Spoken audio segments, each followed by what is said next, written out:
আলাইকুম বন্ধুরা, সবাই কেমন আছেন? আমি আরো একটি নতুন ভিডিও নিয়ে এসেছি। আর এই ভিডিওটি রমজানের পরে যে বড়া পেঁয়াজু, এই পেঁয়াজুটা নিয়ে, পেঁয়াজুর রেসিপি তো আপনারা সবাই জানেন। তো আমি কিছুটা ভেজে নিয়েছি আগেই, আর এখন আরেকটু ভাজতেছি, কারণ এখনো শেষ করতে আরো 2-3 বার দিতে হবে। এই হচ্ছে বড়া ভাজার সবকিছু আয়োজন করা হয়েছে।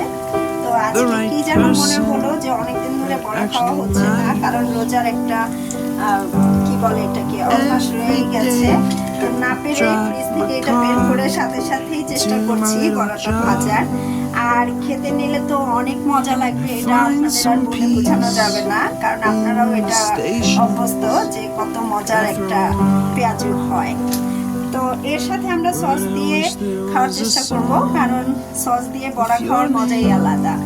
তো আজকে আমি আপনাদের সাথে শেয়ার না করে পারছি না, আমি এর আগে বেশ কিছু পেঁয়াজু ভেজে ফেলেছি। তো অনেক কুরকুরে হয়েছে, অনেক মজাদার। আপনারা দেখে যদি মনে করেন যে না ভালো লাগছে, অবশ্যই আমাকে লাইক এবং সাবস্ক্রাইব করে দিবেন আমার এই ইউটিউব চ্যানেলটিকে। ততদিন পর্যন্ত ভালো থাকুন বন্ধুরা।